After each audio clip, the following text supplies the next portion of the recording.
On my 5th wedding anniversary, I watched a hotel employee carry my wife's roses out of our presidential suite. He nearly ran into me in the hallway. Mr. Rhodes. His face went pale.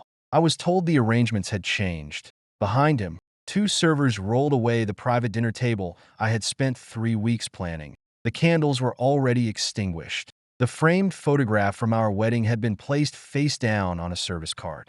Inside the suite, strangers were opening champagne. A silver banner stretched across the wall. Shaw Capital, a new era in sustainable travel. Preston Shaw stood beside the bar with my wife.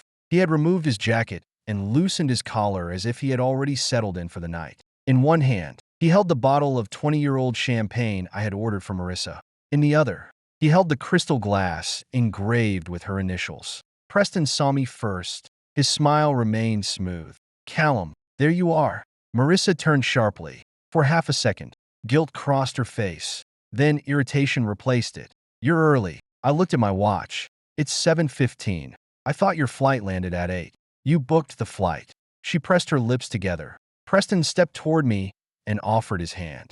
"This is awkward." I ignored it. He lowered his hand without losing the smile. "Marissa told me you were flexible." I looked past him at the bedroom door. My suitcase had been moved into the hallway. A garment bag containing Marissa's anniversary dress hung from the closet handle. Still unopened. "Why is my luggage outside?" Marissa walked toward me and lowered her voice. "We had to make a last-minute adjustment. You gave away our suite. I reassigned it to your ex-boyfriend." Preston lifted his glass. "I prefer former boyfriend. Ex makes it sound hostile." I turned my head. He smiled over the rim. I had met men like Preston in boardrooms from Miami to Singapore. They spoke softly because they had spent their entire lives confusing calmness with control. Marissa touched my arm. I stepped away before her fingers settled. Her hand remained suspended between us. "Can we not do this in front of everyone?" she asked. "You invited everyone into our anniversary. Tonight isn't only about our anniversary anymore. It was when I reserved the suite, and I appreciate everything you arranged." She gestured toward the champagne, the investors, and the banner. But Preston moved the financing meeting forward. His partners couldn't change their schedules. I looked at the servers replacing my dinner settings with stacks of investment documents. "You turned our private dinner into a celebration. It's a business reception, with the menu I designed, the wine I selected, and the table I booked." Marissa sighed. It was the same sigh she used when an employee asked her to explain a decision she considered obvious. "Callum, Preston is leading a $200 million investment round. These people expect a certain level of hospitality. So did your husband." Her jaw tightened. "Don't make this embarrassing." I almost laughed. "You moved my suitcase into the hall. A standard oceanfront room is being prepared for you." "For me?" "For us." After the reception, Preston cleared his throat. "I offered to take the smaller room." "No, you didn't," I said. He tilted his head.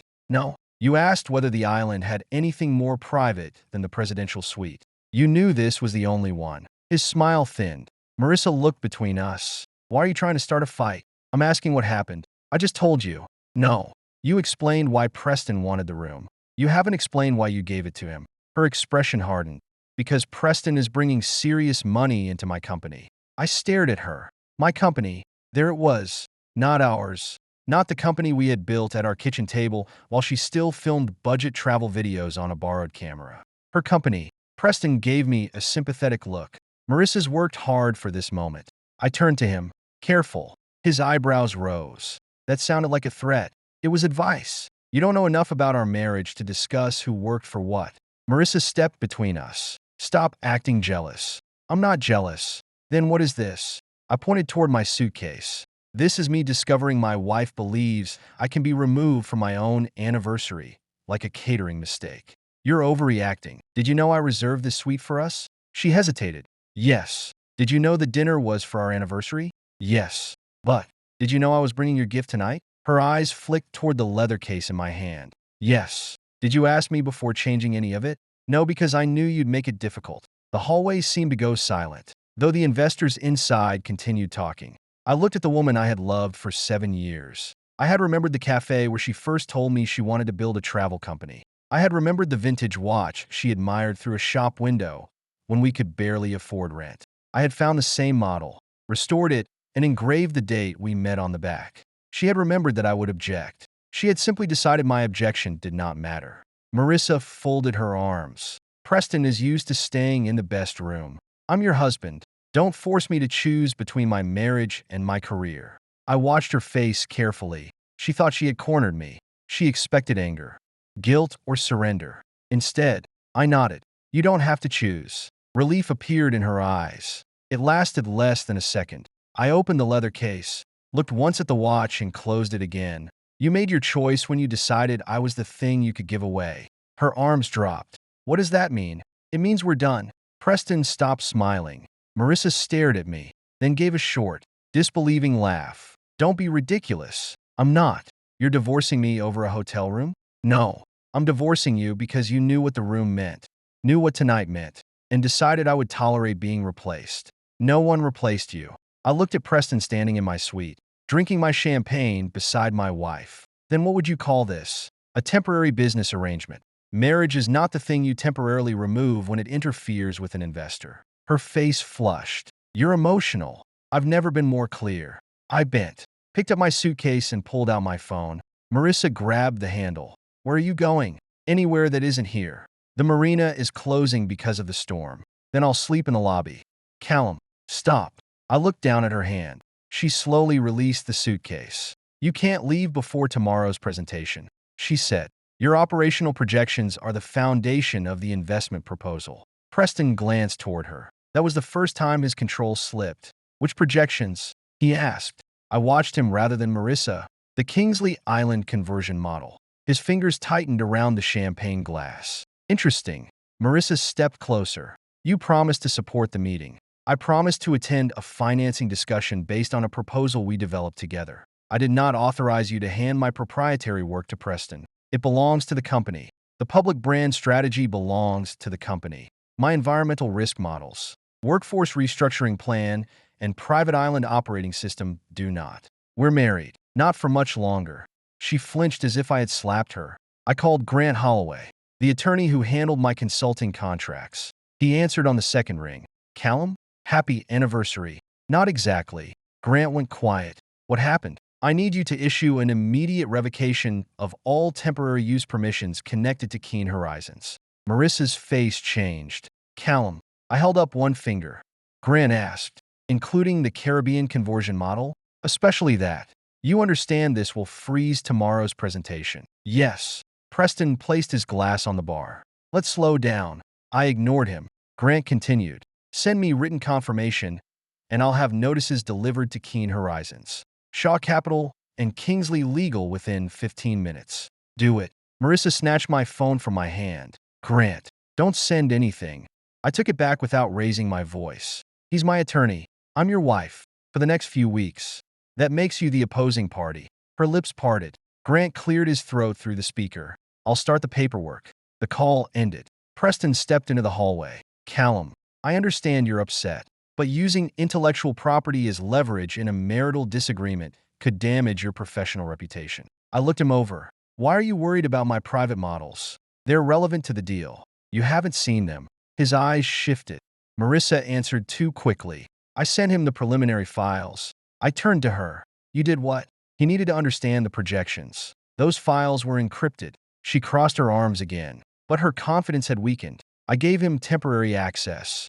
I stared at her until she looked away. Preston spoke carefully. This doesn't need to become hostile. It became hostile when you opened work that didn't belong to you. I was invited. So were you invited into my anniversary suite? His mouth flattened. Marissa reached for me again. Please, go cool off. Tomorrow, we'll have breakfast and talk like adults. Tomorrow, you can speak to Grant. You don't mean that. Yes, I do. You always say we should fight for our marriage. We should. Her eyes brightened with desperate hope. I continued. But fighting for a marriage doesn't mean allowing one person to destroy it while the other keeps rebuilding. I pulled my suitcase toward the elevator. Behind me, Marissa called. You'll come back when you calm down. I pressed the button. I am calm. That's what scares you. Preston murmured. The elevator doors opened. I looked at him. No. What should scare you is how interested you are in work you claim you've never seen. His expression became blank. I stepped inside. Marissa moved toward the elevator. But Preston caught her elbow. Not roughly, possessively. She did not pull away. The doors closed on both of them. At the marina, the manager shook his head before I finished asking. No departures tonight. Mr. Rhodes, Harbor Authority closed the channel. Winds are climbing too fast. What about the staff residents? We can arrange something. My phone vibrated. Marissa had sent 3 messages. Stop humiliating me. Come back and take the oceanfront room. We can discuss the divorce threat after the investors leave. I typed one reply. It wasn't a threat. My attorney will contact you. Then I blocked her number. Rain struck the marina windows. I removed my jacket, but my shirt and tie were already soaked from the walk down. The manager picked up the phone. I'll call housing. Headlights swept across the entrance. A black Kingsley resort vehicle stopped outside. The rear door opened, and Sloane Kingsley stepped out before her driver could reach her with an umbrella. She entered the marina with rain on her dark hair and anger in her eyes. The manager straightened. Ms. Kingsley. She looked directly at me. You're coming with me. I glanced at the manager. He was finding me an employee room. No, Sloane. The east wing of my villa is empty. I'm not moving into your home because my marriage ended 3 hours ago. Her face remained controlled, but something shifted in her eyes. Ended? Yes. She looked away for a second, inhaled, and faced me again. You're still coming with me. You don't get to order me around because you own the island. No, I get to order the manager not to put the man who saved this company in a leaking staff room. I've slept in worse places. I know. You told me about Belize. Despite myself, I almost smiled. She stepped closer and reached for my tie. I caught her wrist. Her pulse jumped beneath my fingers. What are you doing? Preventing you from strangling yourself with wet silk. Her voice sounded steady. Her hand did not. I slowly released her. Sloane loosened the knot and pulled the tie free from my collar. The gesture looked intimate enough to make the manager suddenly become fascinated by his computer. Her fingertips trembled against my throat. You're staying with me, she said. I studied her face. A memory surfaced. 3 years of professional distance. Unanswered invitations that never crossed a line. And the way she had looked at me whenever Marissa's name appeared on my phone. Have you been waiting for this opportunity? Her fingers stopped. For a moment, I saw the ruthless heiress everyone feared deciding which lie would protect her. Then she stepped back. Yes. The answer turned my expression cold. Sloane placed the tie in my hand. But wanting something does not give me the right to take it. She removed a black key card from her coat and pressed it into my palm. The east wing is yours. I'll stay in the west wing. The door between them locks from both sides. And if I decide to leave, the first safe boat is yours. She met my eyes, even as color climbed into her cheeks. Unless you choose to walk through that connecting door. Callum, I won't cross it. At the villa, she stopped outside the east wing. You have my number. Staff will not enter unless you request them. You arranged that already? I called on the drive. I leaned against the door frame. You expect me to believe this is simple generosity? No. What is it? Her lips parted, but no answer came immediately. For the first time since I had known her, Sloane Kingsley looked nervous. Self-control, she said at last. She turned toward the connecting door. Sloane, her hand stopped on the handle. You said you'd been waiting. Yes. For how long? She glanced back over her shoulder. Long enough to know I shouldn't answer that tonight. You're being careful now? I'm always careful with things I can't afford to damage. Before I could respond, my phone buzzed with an email from Kingsley's legal department. The subject line read, Urgent. Unauthorized access to Rhodes' operating model. I opened the report. 2 weeks earlier, someone had entered the encrypted development files I kept on Marissa's corporate server. The login had originated from a Shaw Capital device. The authorized user was listed as Preston Shaw. I looked toward the connecting door. Sloane was still standing there. Problem? She asked. I read the access time again. Preston had opened my island model before Marissa invited him to our anniversary. Before she gave him our dinner. Before she handed him the suite. I closed the email. My wife thought Preston came here for her. Sloane's expression sharpened. And you don't? No. I looked down at the stolen access report. The room was never what he wanted. Sloane released the door handle and faced me fully. What did he come for? I met her eyes, my work, and somewhere inside the villa, between the wings she had given me and the door she had promised not to cross, I understood that my marriage was not the only thing Preston Shaw intended to steal. I slept for less than 2 hours. At 6 in the morning, someone knocked on the outer door of the east wing. 3 measured taps. Not the connecting door. The outer door. I checked my phone before getting up. Grant had sent the first draft of the separation notice, along with confirmation that Marissa's company had received the intellectual property revocation. There were also 11 calls from unknown numbers. One voicemail was from Marissa's chief financial officer. Another was from an investor I had met twice. The third began with Preston's calm voice. "Callum, this situation has become unnecessarily destructive. I believe we can resolve it privately before reputations are damaged." I deleted it. The knocking came again. I opened the door and found Sloane standing beside a breakfast cart. She wore dark slacks and a white shirt with the sleeves rolled to her elbows. Her expression was composed, but she held a coffee cup in both hands, as if she had spent several minutes deciding where to put it. "I brought breakfast. You own a resort with 6 kitchens." "Yes, and you brought it yourself. The staff are dealing with storm damage." I looked past her. A server stood 20 feet away, pretending not to exist. Sloane followed my gaze. "He carried the cart. That sounds more believable." She lifted the coffee slightly. "May I come in?" The question surprised me. "You're asking permission to enter your own villa? You're staying in this wing. That doesn't make it mine. For the duration of your stay." "It does." I stepped aside. She entered, but she stopped beside the breakfast table instead of wandering farther into the room. I poured coffee. "Did you sleep?" "No." "Because of the storm?" "Because my legal department discovered that Preston Shaw accessed confidential files on a Kingsley server." I leaned against the table. "How much did he take?" "We don't know yet. The file was opened through Marissa's company credentials, then copied to a device registered to Shaw Capital. Marissa gave him access." Sloane's mouth tightened. She gave him a doorway. He still chose to walk through it. Her wording made me glance at the locked connecting door. She noticed. "I meant the server." "I know."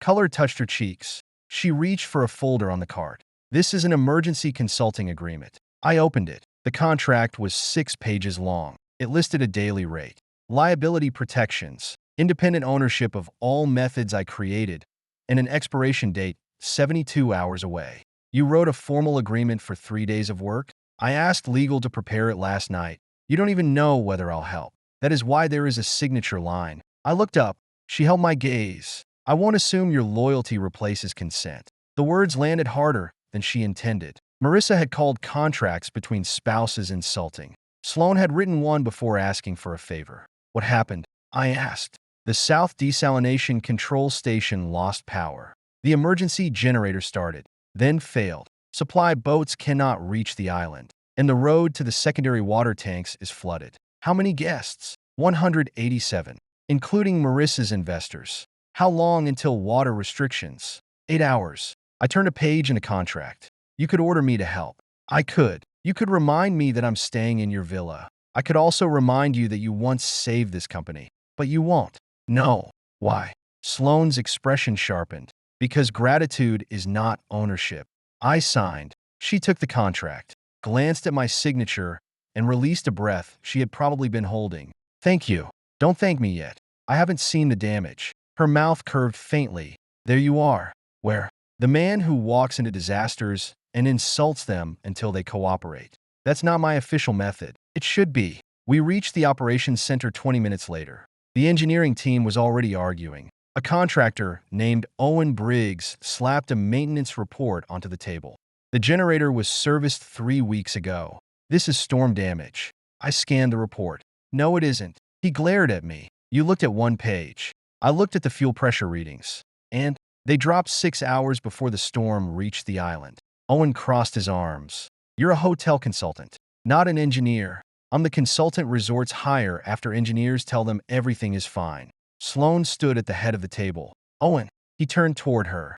"If Mr. Rhodes asks a question, answer it." His jaw worked. I pointed at the maintenance signature. "Who approved the replacement fuel pump?" "Our supplier." "Which supplier?" "Atlantic Coastal Systems." Sloane's chief operating officer looked up. "We terminated Atlantic 6 months ago." Owen's face changed. I slid the report across the table. "This isn't the current maintenance form. Someone uploaded an old template and backdated the inspection." Sloane's eyes went cold. "Owen, leave." He straightened. "You can't blame me for paperwork someone else. Leave the island operations center before I have security assist you. The harbor is closed." Then security will find you a very quiet room." He looked at me with open resentment before walking out. Sloan turned to the team. "We stabilized the water system first. We determined who falsified the report second." A board representative on the video call cleared his throat. "We should prioritize premium villas, reduce staff consumption, and suspend employee meal service." Sloan slowly faced the monitor. "Say that again." The man adjusted his glasses. "I'm suggesting temporary cost control. You suggested cutting water and food from the people repairing the system. We have high-value guests on the island. Every employee here is high value." "Sloan, this is not the time for sentiment." She placed both hands on the table. "If you recommend starting my staff again, your position will become the first unnecessary expense eliminated during this crisis." The call went silent. I looked down to hide a smile. She noticed anyway. "What?" "Nothing. You're smiling. I was told you were ruthless." "I am. You threatened to fire a director before breakfast." "He deserved it." I leaned closer. "Remind me never to criticize the coffee." Her lips twitched. "Your contract expires in 71 hours. We spent the next 5 hours rerouting water from the northern reserve tanks, placing restrictions on laundry service, and converting 2 electric maintenance carts into battery relays for the damage control station." Sloan never left the operations floor. She carried equipment, answered calls, and personally informed guests about the restrictions. When one investor demanded bottled water for a private champagne tasting, she stared at him until he lowered his voice. At noon, Marissa arrived. She pushed through the operations center doors with Preston behind her. Her eyes moved from the maps to the contract beside my laptop. "You're working for her now? I'm keeping the island supplied with water. You refused to help my financing meeting. Your presentation isn't an emergency. Our company could collapse. That's a consequence." Her nostrils flared. Preston stepped between us with his hands open. "Callum, no one wants conflict. You left a voicemail threatening reputational damage. I said we should prevent it. You meant yours." Sloan walked over. "Mr. Shaw, this area is restricted. We're investors stranded on your island. Your guests. Guests do not enter emergency operations without permission." Marissa pointed at me. "He's my husband, not an access credential." Marissa's face reddened. "I need to speak with him privately." Sloan looked at me. "Do you want privacy?" It was a simple question. It also stopped Marissa from using our marriage as authority over me. "Yes," I said. 5 minutes. Sloan nodded and left the room. She did not order Preston out. I did. "You stay." Preston smiled. "I think Marissa and I should handle this together." "No, you're the reason we need privacy." His smile disappeared. Marissa touched his arm. "It's fine. Wait outside." He looked at her hand, then at me. 5 minutes, he said. I waited until the door closed. Marissa turned on me. "You're making me look weak. You gave Preston confidential files. I gave a potential investor background material. You gave him access to my encrypted operating model. I didn't know he would copy it. You didn't ask why he needed it. He believes in the company. He believes in the assets behind it." She shook her head. "You've always hated that someone else finally respects my instincts. I respected them enough to build systems around them. That's exactly the problem." She jabbed a finger toward me. "You act like every success I have belongs to you." "No, I act like my work belongs to me." She looked away. I lowered my voice. "Did Preston write the financing agreement?" "His firm did." "Did you read the default clauses?" "Our attorneys reviewed them." "Your attorney is his former associate." Her eyes flickered. "You're reaching. Send me the complete agreement." "No." "Then ask Preston what happens if your revenue projections miss target by 12%. They won't. They're based on my model, which he altered." She stared at me. "You don't know that." "I know the projections shown in his deck are 28% higher than anything I approved. He said you were too conservative. He said that because impossible targets trigger asset transfer clauses." Her lips parted. For 1 second, fear broke through. Then pride pushed it away. "You're trying to scare me because I chose to trust someone besides you." "No, Marissa, I'm telling you he wants your signature, not your company." Her face hardened. "Preston believes in me. He believes you'll sign before reading the appendices." She stepped closer. "Come back to the hotel." "No, we can fix this. The divorce paperwork is already moving." "You don't mean that. You keep saying that as if my decisions only become real after you approve them." Her eyes filled, but her voice stayed angry. "You're staying in another woman's villa. I have my own wing, and I'm supposed to believe nothing happened?" "Yes, because I'm telling you nothing happened." She admitted she's wanted you for years. I paused. How do you know that? Marissa's gaze shifted. People talk. Preston told you. He heard something from an employee. I almost laughed. Preston has been on this island less than 24 hours. And he already has staff gossip? Why are you defending her? I'm not.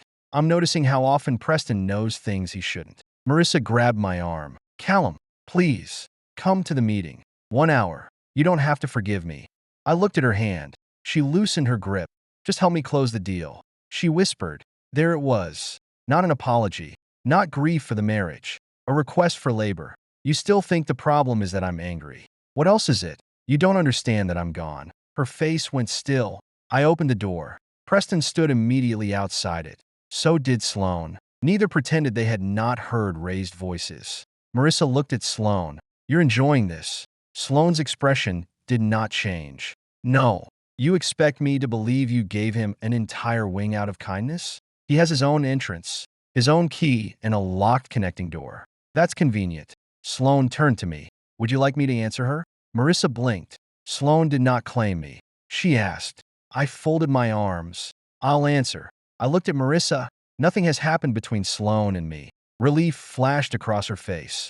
I continued. Our marriage is still over. Her relief vanished. Preston touched the small of her back. Marissa, we should go. She jerked away from him. For the first time, then she looked at me with fury and humiliation fighting in her eyes. You'll regret this. No, I said. I regret waiting long enough for you to think I never would. After they left, Sloane returned to the operations table. She did not ask about the conversation. I watched her review a supply chart. You could have kept her away from the villa. She looked up. Yes. You own the island. Yes. You could tell security she isn't allowed near me. I could also close the harbor after the storm and make sure you never leave. Her tone sharpened. Power is not permission. Callum. I held her gaze. She lowered her eyes first, not from weakness, but because she seemed afraid she had said too much. Understood. I said. For the rest of the afternoon, we worked without discussing Marissa. The filtration system came back online at 4:13. The staff applauded. Sloane did not. She checked the pressure levels twice, then turned to the engineering team. Maintain restrictions until midnight. Full inspection at first light. A maintenance supervisor nodded. We did it. Sloane glanced at me. He did it. I shook my head. The staff did. She gave me a look that said she knew exactly what I was doing. I had spent years giving Marissa public credit. Sloane refused to take mine. That evening, I found a covered plate outside my office door. Bourbon glazed salmon, roasted potatoes, and grilled asparagus. A note rested beneath the fork. Dinner. No business obligation attached. I carried the plate to the West Wing dining room. Sloane sat alone with a laptop open in front of her. She looked up. You found the food. You left it directly outside my door. I wanted to avoid ambiguity. I took a bite. The glaze was slightly too sweet. I took another. How many times did you make this? Once. A chef walking through the room coughed into his fist. Sloane's eyes narrowed. He turned around and left. I leaned back. Once. 3 times. Today. Over the last week. I stared at her. You planned to serve me dinner before my marriage ended? She froze. The warmth disappeared from the moment. I learned from your assistant that you were coming to the island. For my anniversary. Yes. And you practiced my favorite meal. For the executive dinner. There was no executive dinner scheduled. Her jaw tightened. I thought there might be. I put down my fork. Sloane, I did not interfere with your marriage. I know. I did not invite Preston. I know. I did not arrange the sweet change. I know. Her shoulders lowered slightly. I wanted one meal with you. She said. That is the embarrassing truth. It isn't embarrassing. It is when I own 6 restaurants. I laughed. Her eyes widened. What? That may be the first normal thing you've said all day. I threatened a board member before breakfast. That was normal for you. She closed the laptop. The silence between us changed. Not uncomfortable. Dangerous. How long? I asked. She knew what I meant. Callum, you said you'd wanted me for years. Yes. How many? She looked at the table. 3. Since the restructuring? Before it ended. I studied her face. Why didn't you say anything? You were married. That stopped you? It should stop everyone. Her answer carried no hesitation. I thought of Preston holding my anniversary champagne.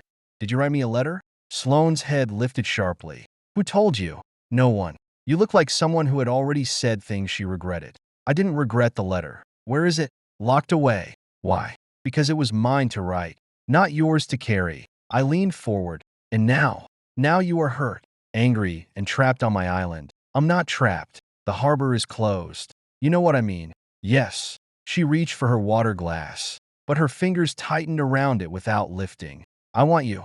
The words came out steady. Her eyes did not.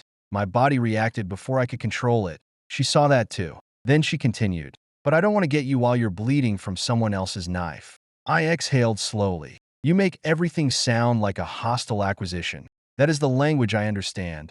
Romance through corporate warfare. It has worked poorly so far. I smiled despite myself. Later, we reviewed the documents Preston had submitted to Kingsley Legal. The environmental assessments were clean at first glance. Too clean. I opened two files side by side. These reef density numbers are identical. Sloane leaned closer. Her shoulder brushed mine. She immediately moved back. From the same survey? Different islands. Different countries. I enlarged the metadata. Copied report. She pulled up the restoration budget. Why is he charging $12 million for mangrove rehabilitation? Because the consulting company receiving the money belongs to someone. I searched the registration records stored in the legal file. The owner was a holding company connected to Preston's former business partner. Sloane's expression hardened. He's inflating environmental costs and tying the debt to development rights. I opened the financing appendix Marissa had refused to send me. Kingsley's legal team had received a partial copy from one of the investors. There it was. If revenue fell below the projected target, the investment fund gained control of underperforming coastal assets. Sloane read the paragraph twice. He wants the island rights. He wants Marissa to sign them over before she realizes the targets are impossible. She has no authority over Kingsley property.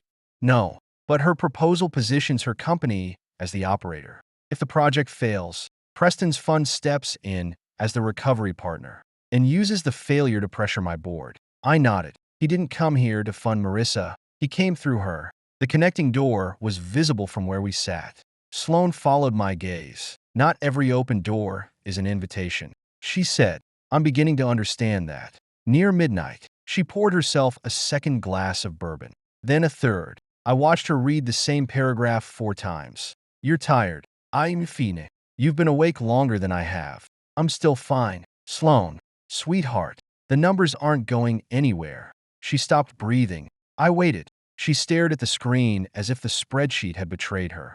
What? I asked. Nothing. You forgot what you were saying. I did not. What were you saying? She closed the laptop. The meeting is over. I laughed. She stood, walked toward the connecting door, and stopped in front of me. You enjoy making me uncomfortable. A little. That is unwise. You threaten me less convincingly than your directors. They don't call me sweetheart. I rose. We were close enough that her breath touched my chin. Her hand lifted and rested against my jaw. This time, she did not ask permission. I should have stepped back. I did not. She leaned closer. Her eyes dropped to my mouth. For 1 second, I wanted her to forget every promise she had made. Then she closed her eyes. No. She lowered her hand and stepped away. You don't want to? I asked. A quiet, strained laugh escaped her. That is not the problem. Then what is? You're lonely. You're angry. And I have wanted this for too long to pretend I wouldn't take more than you are ready to give. She opened the connecting door. I stayed where I was. Sloane. She looked back. I meant what I said. She whispered, I won't cross unless you do. She stepped into the west wing and closed the door. The lock clicked. The sound affected me more than a kiss would have. My phone rang before I could move. Kingsley's cybersecurity director spoke without greeting. Mr. Rhodes, we have a serious problem. What happened? Someone used your credentials to access the filtration control records 6 hours before the generator failure. My grip tightened around the phone. That wasn't me. We know. The access originated from a Shaw Capital device. The next morning, Preston called an emergency board meeting. He presented security logs showing my name, my credentials, and my access history. Then he accused me of sabotaging the island to destroy Marissa's financing deal. Several directors demanded that Sloane remove me immediately. She could have ended the entire dispute with one order. Instead, she turned toward me in front of everyone. Tell me what you want. Marissa stared at her. Sloane continued. If you want me to terminate every project connected to Shaw Capital and Keen Horizons, I will. Preston's expression tightened. If you want to expose him yourself, she said, I will stand behind you. Then her voice softened. And if you want to leave, I'll have a boat ready as soon as the harbor opens. Every option she offered included her support. Not one required me to stay. I looked at Preston's evidence on the screen. Then I looked at the woman who wanted me badly enough to tremble when she touched me, and respected me enough to lock the door herself. I'll handle him, I said. Sloane nodded once. Then tell me what you need. I faced Preston. His smile had returned, but his eyes were no longer calm. I need 48 hours. Preston spread his hands. To manufacture an explanation? No. I closed his falsified security report. To show everyone what you actually came here to steal. Preston gave me 48 hours. I needed 19. By 8 the next morning, I had taken over the smaller conference room beside Kingsley's legal office. 3 laptops sat open in front of me, each displaying a different version of the island development proposal. Sloane stood outside the glass door holding 2 cups of coffee. She knocked. I looked up. You don't need permission to enter a conference room. You asked not to be interrupted. That was 6 hours ago. You looked angry 6 hours ago. I'm still angry. She opened the door. Then I brought the correct amount of caffeine. She placed 1 cup beside me and glanced at the documents covering the table. You found something. I found several things. How bad? Bad enough that Preston didn't just steal my credentials. He used them to manufacture a failure. Sloane pulled out the chair across from me. Explain. I turned 1 laptop toward her. The original emergency supply order included 2 replacement pumps, 12 pressure valves, and enough filtration membranes to cover 6 months. In the order that arrived, 1 pump, for valves and no membranes. Her eyes narrowed. The supplier blamed the storm. The shipment was reduced 9 days ago. By whom? An outside procurement consultant added to Marissa's project team. Sloane leaned closer. Connected to Preston? Owned by his former partner's wife. Her expression went still. That was when Sloane was most dangerous. She did not shout when she became furious. She stopped wasting movement. He weakened the island's emergency supply chain. He expected the storm to expose the shortage. And when the equipment failed, his fund would offer emergency financing at terms that transferred operating control. Sloane reached for her phone. I can terminate every Shaw Capital agreement before breakfast. I caught her wrist. She looked down at my hand. I released her immediately. Not yet. He endangered my employees. I know. He endangered you. He tried to frame me. That is what I meant. Her voice sharpened. I held her gaze. If you shut him down now, he'll tell the board you're protecting me because we're sleeping together. We aren't. Facts have never stopped a man like Preston. Her jaw tightened. What do you want to do? Let him present. That gives him another opportunity to manipulate Marissa. She has had plenty of opportunities to ask questions. Sloane leaned back. You're angry with her. I'm done protecting her from the consequences of refusing to think. That isn't the same thing. No. She waited. I rubbed a hand over my face. I don't want to destroy her. Sloane, you don't have to, but I'm not going to save her again. That is also allowed. I looked at the coffee she had brought. You make everything sound simple. It isn't simple. Her expression softened. It is only yours to decide. I turned back to the files. We need the original server logs, the maintenance control records, and the complete financing agreement. You'll have them. I need your cybersecurity director to preserve the metadata without editing anything. I'll send him, and I want your legal team present. But they don't interrupt unless Preston attempts to leave. 1 eyebrow rose. You're expecting him to run? I'm expecting him to smile until the exits disappear. Sloane stood. At the door, she paused. Have you eaten? No. I'll have something sent. Leave it outside. Her fingers tightened around the handle for half a second. All right. She did not ask why. She simply closed the door. An hour later, a plate appeared outside the conference room. No knock. No message.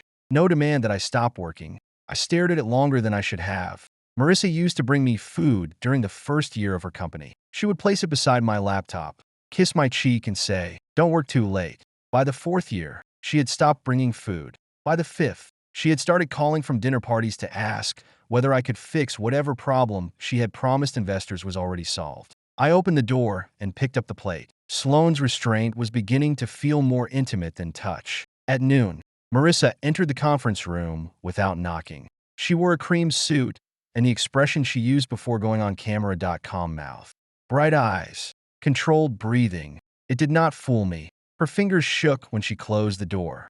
Preston says you're refusing to release the corrected models. They aren't corrected. He said the increased revenue projections account for new investors. Investors don't increase room occupancy. He added brand partnerships. Brand partnerships don't change the number of villas. She pressed both palms against the table. Do you hear yourself? You're arguing over numbers while my company is about to lose $200 million. You never had $200 million. We will after the signing. No. Preston's fund will control $200 million. Your company will carry the liability. Her mouth tightened. You're determined to make him the villain. I don't care what role he plays in your personal life. Don't lie. I'm not jealous of Preston. You walked out because I gave him the suite. I walked out because you believed I would accept it. She looked away. Those are the same thing. No, they're not. I slid the financing appendix across the table. Read section 42. I already reviewed the agreement. Read it again. She did not touch the document. Tell me what you think it says. It grants the fund temporary recovery authority if the project misses performance targets. For how long? Until the targets recover. Who decides whether they recover? Her eyes moved toward the page. I waited. She read silently. The color drained from her face. An independent oversight partner. She said, "Which partner?" She turned the page. I watched the moment she found the company name. Evergreen Maritime Advisory. Look at the ownership disclosure. Her finger moved down the document. Preston's former partner owns 20% through a holding company. Her eyes lifted. That doesn't mean. It means Preston's fund sets impossible projections. Evergreen declares the project underperforming. Recovery Authority transfers operating rights to a company Preston controls. She shook her head quickly. He told me the clauses were standard, then asked him to remove them. He said the investors won't accept changes. Of course they won't. Marissa pushed the document away. You want me to walk away from the biggest deal of my life because you found one aggressive clause. One. I opened another file. Your restoration budget includes $12 million for mangrove work on an island with no mangroves. Her lips parted. The environmental team prepared that. Preston's environmental team. I showed her the copied assessments. Identical reef surveys and shell company payments. She stared at the screen. He said he was simplifying the process. He's billing the same restoration plan to 3 projects. Her voice dropped. Why would he do that? To extract money before the development fails. No. I leaned back. Know what? No, you're wrong. The words were automatic. She was not defending evidence. She was defending the version of herself that had chosen Preston over me. He came back because he believed in what I built. She said, he came back because he learned what I built for you. Her eyes flashed. There. You finally said it. Said what? You still think the company is yours. I think the systems I designed are mine.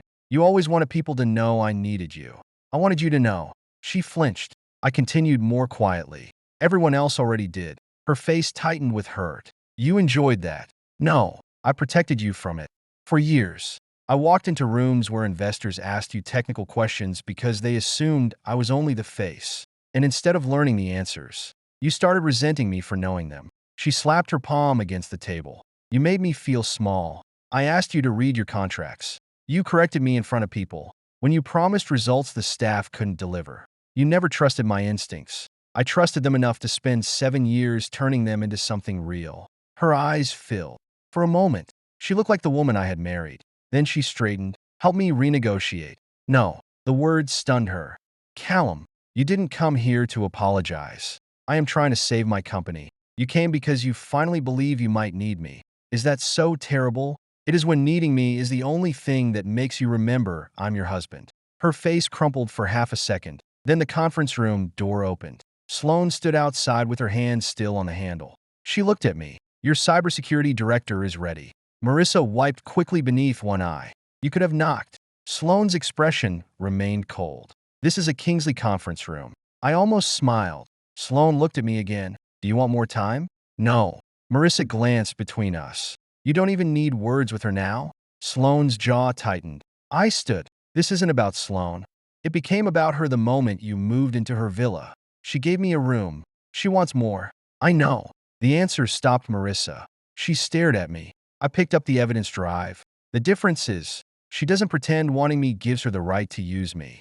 Marissa's lips trembled. You think she's better than me. I think she knows where I end, and she begins. I walked past her. She caught my sleeve. Callum, please. I looked down at her hand. She let go. The presentation began at 3. Preston stood before the Kingsley board, Marissa's investors, and 3 representatives from his firm. He wore a dark navy suit and the patient expression of a man preparing to forgive everyone for doubting him. Sloane sat at the head of the table. I took the seat on her right. Marissa sat beside Preston. She avoided looking at me. Preston connected his laptop to the screen. Before we begin, I want to address the recent operational disruption. He turned toward the board. Evidence indicates that Mr. Rhodes used proprietary access credentials to interfere with island systems shortly after withdrawing support from his wife's company. One of the directors shifted uncomfortably. Preston continued, I take no pleasure in discussing a private marital dispute. However, when personal resentment threatens investors, employees, and protected assets, we have an obligation to act. He displayed the security logs. My name appeared beside every unauthorized entry. Sloane looked at me, not because she doubted me, because she was waiting. I gave a slight nod. Preston pointed toward the access time. Mr. Rhodes entered the filtration control network 6 hours before the equipment failure. I leaned back. You're confident those logs are authentic? They were provided by Kingsley's internal system. Answer the question. His smile sharpened. Yes. I looked at Sloane's cybersecurity director, Miles Carter.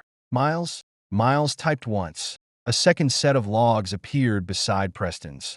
The records Mr. Shaw displayed were exported after the user identification field was modified. Miles said. Preston's smile disappeared. That's impossible. No. Miles replied. It's sloppy. He highlighted the metadata. The original device signature belongs to a Shaw Capital laptop assigned to Preston Shaw.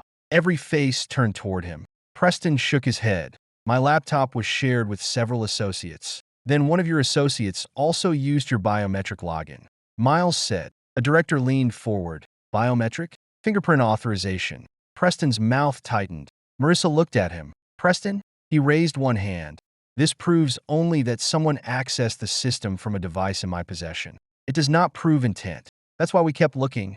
I said. I took control of the presentation. The supply orders appeared first. I showed the original request, the reduced order, and the procurement company connected to Preston. Then I displayed the copied environmental assessments. One investor removed his glasses and rubbed his eyes. These reef density numbers are identical. They were copied. I said. The same report was used to bill restoration work on 3 separate islands. Preston stood straighter. Standard modeling language is often reused. Is a non-existent mangrove forest also standard? A few people looked toward one another. I displayed the shell company ownership records. Sloane's legal counsel spoke. Kingsley Group has verified these registrations. Preston's voice hardened. You obtained confidential financial information illegally. Sloane leaned forward. You uploaded the files to a Kingsley-owned server while attempting to acquire rights connected to Kingsley-managed property. Her eyes became glacial. You brought your fraud into my house. Preston's control cracked. This is not fraud. I changed the screen. Messages appeared between Preston and his partner. M. Keen is the signature. Rhodes is the engine. Another message followed. Once the rights transfer, we remove the signature and keep the engine if he's useful. Marissa stared at the screen. Her face went white. Those messages are fabricated. Preston's answer came too quickly. She turned toward him. You called me the signature?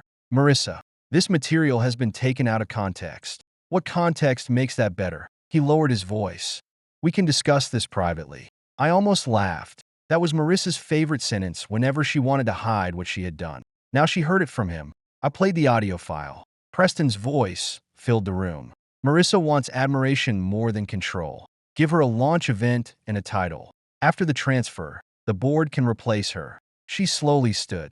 You said you came back because you believed in me. Preston reached for her arm. She pulled away. I do believe in you. What was the name of my first resort concept? He froze. Marissa's eyes searched his face. What? The first concept I ever showed you. You said you remember my work from college. He opened his mouth. Nothing came out. She looked at me. I knew the answer before she asked. Callum? Harbolite. I said. 12 cabins along the Oregon coast. No televisions.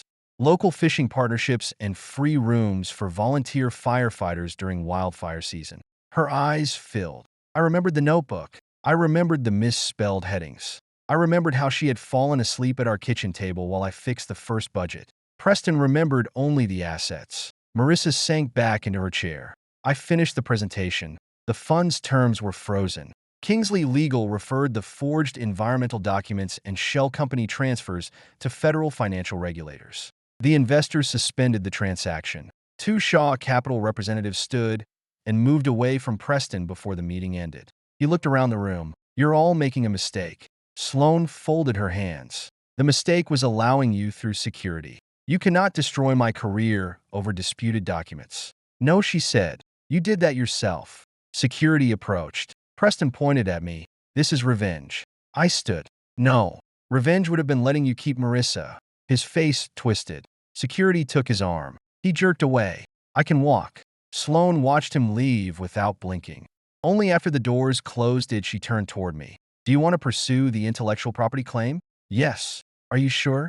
"My marriage did not make my work communal property." "Then Kingsley Legal will preserve every relevant record." "No favors." Her mouth tightened. "It isn't a favor. I want the same terms you would offer another consultant."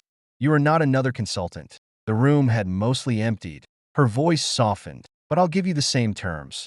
Marissa remained seated at the table. When everyone else had gone, she whispered my name. Sloane looked at me. "I'll be outside." She left without touching me, without claiming victory, without making Marissa watch us together. Marissa stared at the blank screen. I was so stupid. I said nothing. She gave a broken laugh. "That's what you're supposed to say, right? Tell me you warned me." "I did warn you." She closed her eyes. "I thought he saw me. He saw what you could sign. And you saw everything." "Yes." Tears slipped down her cheeks. "I hated that." I frowned. She wiped her face with both hands. "I hated that you knew when I was bluffing. You knew when I hadn't read a report. You knew when I was scared." Preston made me feel brilliant. "He praised you because praise was cheaper than honesty." She nodded, crying harder. "I thought you would always stay." "I know. I thought I could fix it after the deal. You thought I would survive whatever you did before then." She stood and came around the table. "I love you." I believe she believed it. That did not make it enough. Love without respect becomes entitlement. "I can change. You can." Hope appeared in her face. I continued, "But not as my wife." She grabbed my hands. "Please don't do this."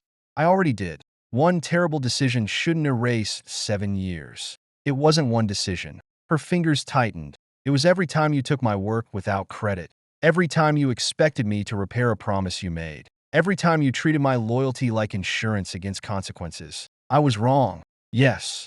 Then forgive me." Forgiveness is not reconciliation. Her face twisted. She looked toward the closed door. "This is because of her." "No." She waited for our marriage to fail. She kept her distance while we were married. She wants to win. I pulled my hands free. She has never treated me like a prize. Marissa shook her head. "You don't know what women like her are like."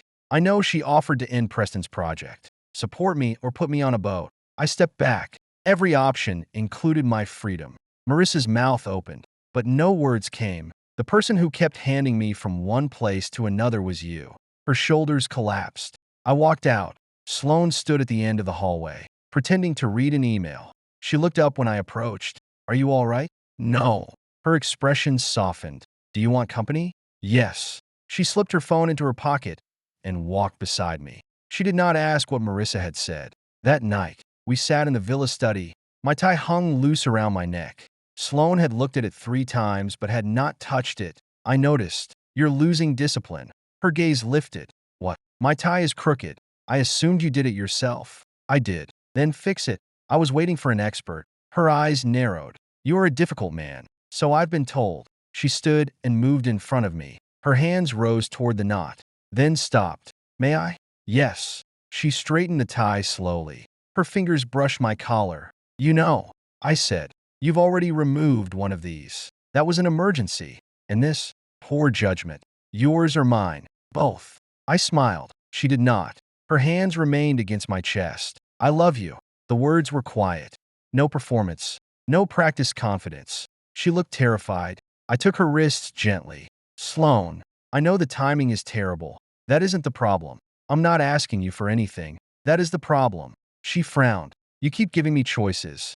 "Yes. And every time you do, I want to trust you more." Pain moved across her face. But I released her and stood. but I don't know what happens when choosing me costs you something. You think this has cost me nothing? Wanting me isn't the same as risking your company. I fought my board to protect your work because Preston attacked your island too. She stepped back. So none of it counts? I didn't say that. You think I'm only loyal because loyalty is convenient. I think Marissa was loyal until she believed sacrificing me would help her company. I am not Marissa. I know. Then stop punishing me for what she did. Her voice cracked. The sound cut through me. I reached for her, then stopped myself. That's why I need to leave. She became completely still. What? I like you. A flush rose along her throat despite the pain in her eyes. More than I should this soon. That does not sound like a reason to leave. I don't know whether I want you because you're you, or because you're the first person who respected me after my wife didn't. Sloane looked away. I continued. If I stay now, I'll spend every good moment waiting for the day you decide I'm too expensive. I would never. You don't know that. Her eyes flashed. Neither do you. No. We stood facing each other across the space she had never crossed without permission. She took a slow breath. Do you want me to ask you to stay? No. The answer hurt her. I saw it. Do you want me to wait for you? I forced myself to tell the truth. No. Her face went pale. I would not turn her love into another form of captivity. I can't ask you to freeze your life while I decide whether I'm capable of trusting you. She nodded once. Then I won't wait.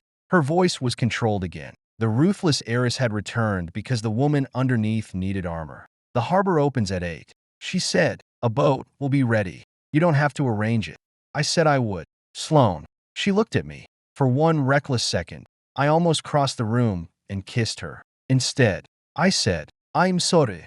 Her chin lifted. Don't apologize for making your own choice. She turned and walked through the connecting door. Before closing it, she looked back. I meant what I said. Callum. Which part? All of it. The door closed. She did not lock it this time. That was worse. I packed before dawn. Part of me expected her to appear. She never did. At 7:45, her assistant, Naomi Pierce, met me at the marina. The boat is ready. Where is Sloane? At the villa. I nodded. That was what I had asked for. Freedom. Naomi held out a sealed envelope. She said this belongs to you. What is it? I was told not to explain. The envelope was old. My name was written across the front in Sloane's handwriting. Inside was a letter dated 3 years earlier. 2 weeks after I had finished the Kingsley restructuring. I read it standing beside the waiting boat. She wrote about the employees we had saved. About the night, I stayed in the operations office until sunrise because a cook with 3 children was afraid of losing her job. About the way I called Marissa after every difficult meeting, even when my wife was too busy to answer. There was no resentment in the letter. No fantasy that my marriage would fail. No promise that Sloane could love me better. The final line was only one sentence.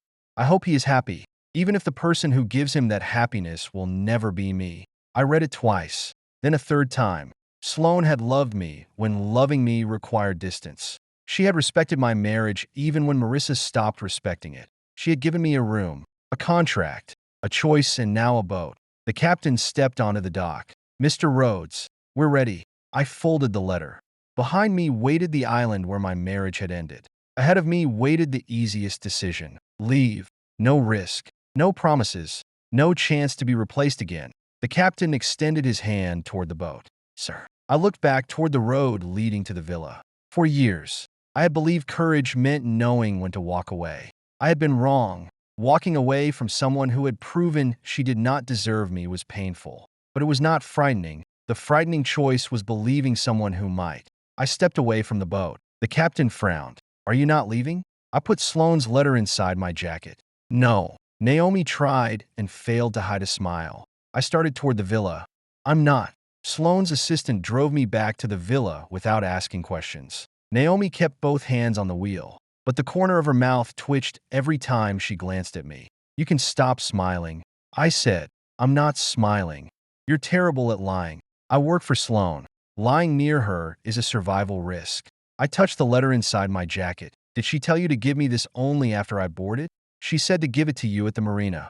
That isn't what I asked. Naomi sighed. She expected you to leave. The answer tightened something in my chest. She didn't think the letter would change my mind. She didn't want it to. I looked at her. Naomi's expression became serious. She said if the letter convinced you to stay out of guilt, then giving it to you early would be another way of taking away your choice.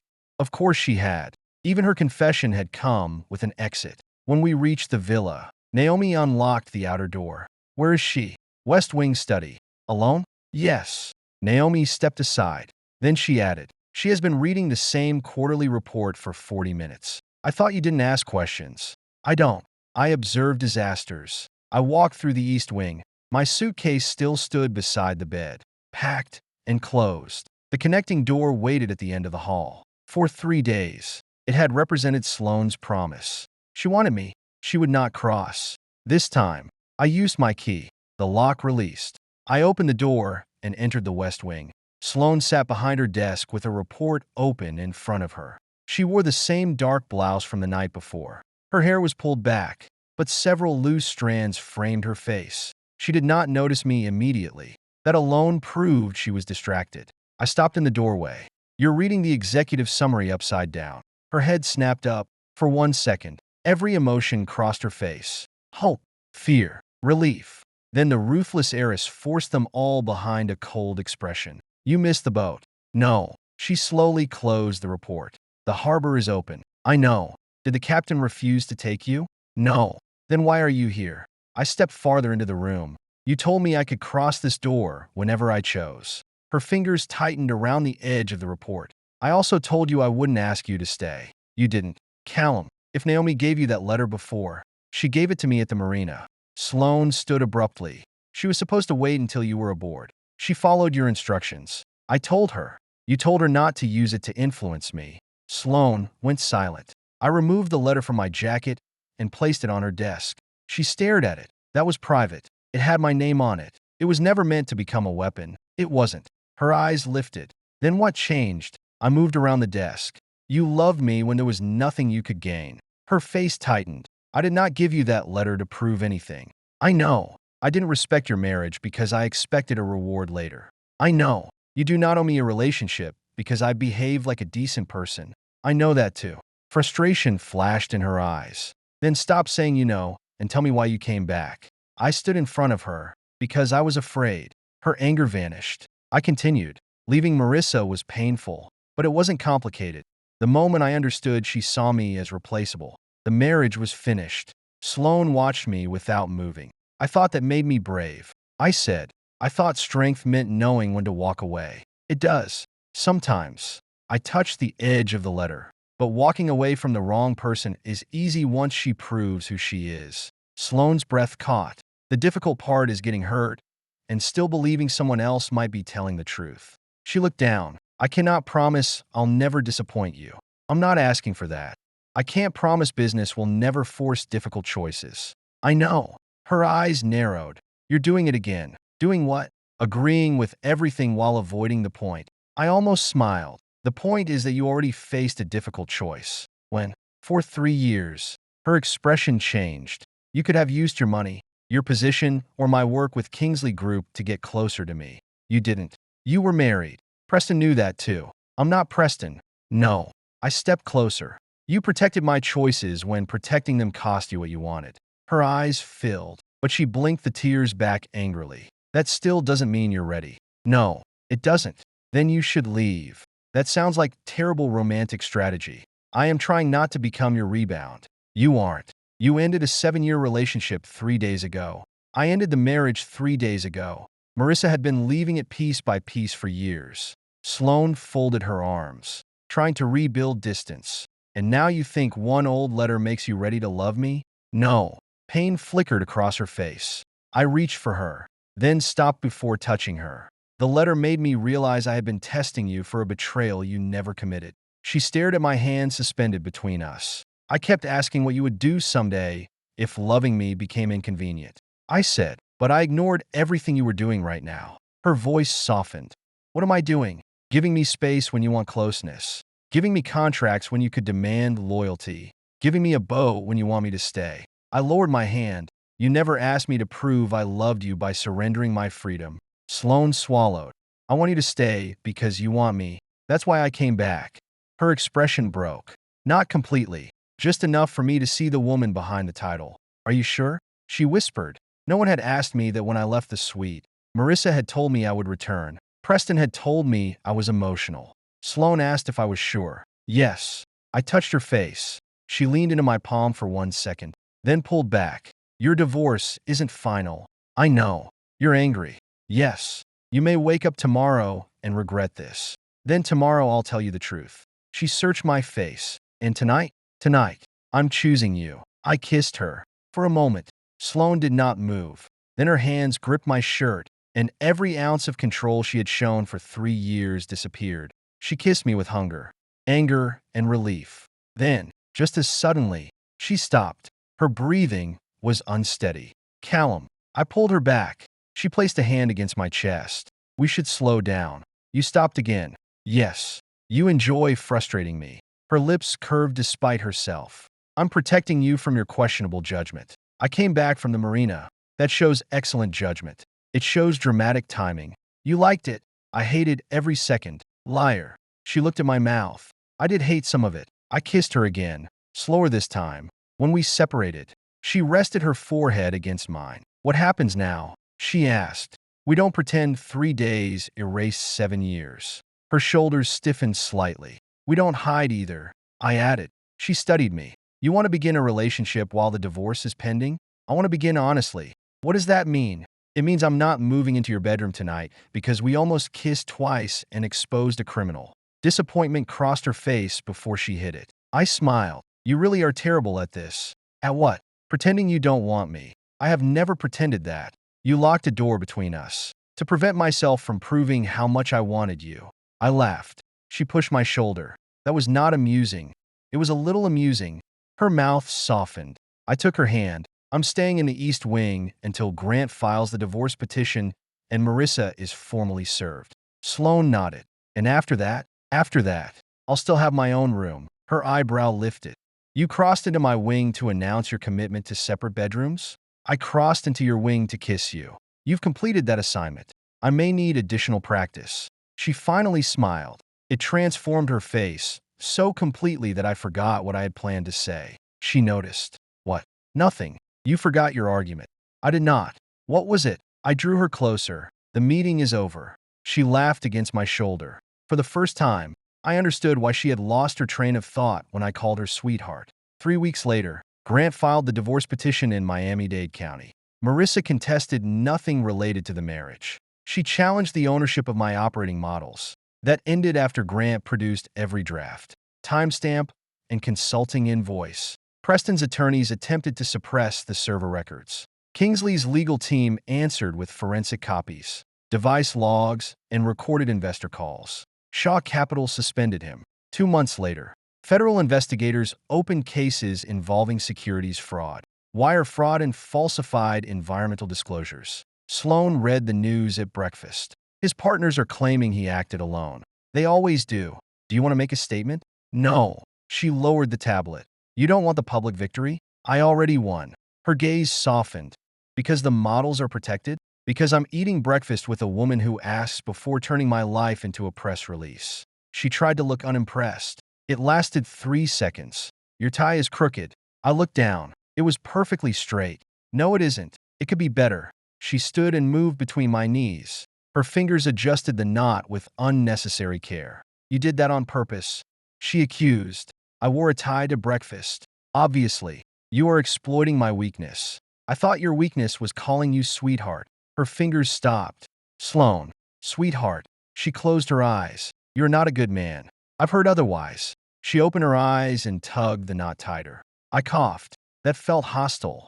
Operational correction. Our relationship did not become simple. I refused Sloane's first offer to join Kingsley Group as president of resort operations. She stared at me across her office. You haven't read the compensation package. I'm not accepting. Why? Because I just left a marriage where my work became tangled with someone else's identity. I would never take credit for your work. I know. Then what is the problem? I need to build something that is mine. Her mouth tightened, but she nodded. All right. You're not angry? I'm furious. That sounds healthier. I spent 4 days designing the position. I appreciate the effort. I included your preferred travel schedule. I'm touched. I hate you. No, you don't. She pushed the contract across the desk. Get out. I stood, walked around the desk, and kissed her forehead. She glared up at me. You're staying for dinner. That sounded like an order. It was. Asked properly. Her cheeks colored. Would you stay for dinner? Yes. She looked offended by how easily I agreed. A month later, I formed Rhodes Coastal Operations. I expected Sloan to offer money. Instead, she handed me a list of independent attorneys, accountants, and lenders. No Kingsley affiliates. She said. I checked. You're not investing? I want to. But you said it needs to be yours. I looked through the list. She had given me support without inserting herself into the ownership. Thank you. Her chin lifted. I expect preferential access to your calendar. That sounds like a conflict of interest. I'm sleeping with the founder. Not yet. You're not. Her eyes widened. I smiled and walked out before she could throw the folder at me. 6 months later, the divorce became final. Marissa asked for one last meeting. We met in the lobby of a hotel near her office. She looked different, not ruined, just tired. Keen Horizons had lost its largest investors. The board removed her as chief executive after internal emails showed how often she had presented my work as her own. She kept a minority stake and a consulting title. It was less than she wanted, more than Preston had intended to leave her. She sat across from me and wrapped both hands around a coffee cup. I heard you started your own company. Yes. And you're working with Sloan? On one project. Marissa nodded. I used to think she stole you. She didn't. I know that now. I waited. She looked down. I confused being admired with being loved. That sounds accurate. A faint, painful smile touched her mouth. You're still direct. You used to like that. I liked it when it helped me. The honesty surprised me. She took a breath. I'm sorry, Callum. I know. No, I don't think you do. Her eyes filled. I'm sorry I made you feel replaceable. I'm sorry I took your work and called it support. I'm sorry I believed loving me meant you would accept anything. I listened. She wiped one tear away. I'm not asking you to forget. What are you asking? She looked at me directly. Is there any version of our future where we try again? No. The answer hurt her. But she nodded. I did not soften it into false hope. I forgive you, I said. But I won't return. Because of Sloan? Because of me. Marissa's shoulders lowered. For the first time, she seemed to understand. I hope she knows what she has. I stood. She doesn't have me. Marissa frowned. I continued. We choose each other. That's different. 1 year after the storm, Rhodes Coastal Operations and Kingsley Ocean Resorts launched a joint eco-luxury brand called Open Tide. The first property stood on an island Preston had planned to seize through his fraudulent recovery fund. Sloan insisted local employees receive profit-sharing rights. I insisted every environmental contract be publicly audited. The Kingsley board objected to both. Sloan stared down 12 directors without blinking. If transparency threatens the profit model, she said, the profit model is the problem. One director looked at me. Mr. Rhodes, can you talk sense into your partner? I leaned back. You're assuming I'm the reasonable one. Sloan's mouth twitched. The motion almost made me lose my place in the presentation. After the opening dinner, a reporter stopped us near the exit. Mr. Rhodes, many people describe Ms. Kingsley as the woman who rescued you after your marriage collapsed. Sloan's expression cooled. I answered before she could. She didn't rescue me. The reporter blinked. Sloan looked at me. I continued. She gave me a safe place to make my own decisions. There's a difference. The reporter lowered her microphone slightly. And why did you stay? Because she never tried to make leaving impossible. Sloan's eyes softened. Later, we returned to the villa. The renovation team had removed the connecting door between the east and west wings. Only an open passage remained. I stood near the window, loosening my cuffs. Sloan came up behind me and reached for my tie. This time, she did not ask. She slowly pulled the knot loose. You're staying with me, she murmured. I turned and slipped an arm around her waist. That line has lost its threatening quality. Her eyebrow rose. Why? Because even if you ordered me to leave, I wouldn't. She tried to summon the ruthless heiress. Her smile betrayed her. That creates an operational problem. I solve those. I may need to issue you a lifetime room key. She reached into her pocket and placed a black card in my hand. Both our names were printed on it. I turned it over. No expiration date. Correct. Is this your subtle way of proposing? Her cheeks turned red. No. You threatened a billionaire on live television last week. He was less intimidating. I drew her closer. You don't have to decide everything tonight. Relief and affection crossed her face. One day, she said carefully, I may ask. One day, I may say yes. You may? I enjoy keeping ruthless heiresses humble. She narrowed her eyes. Then she kissed me. I held the key card in one hand and her waist in the other as we walked through the space where the locked door had once stood. Marissa had believed my loyalty meant I had nowhere else to go. Sloane taught me that real love never needs to close the exits. I did not stay because I was trapped. I did not stay because she was richer, stronger, or more powerful than the woman who hurt me. I stayed because every door was open, and the choice was entirely mine.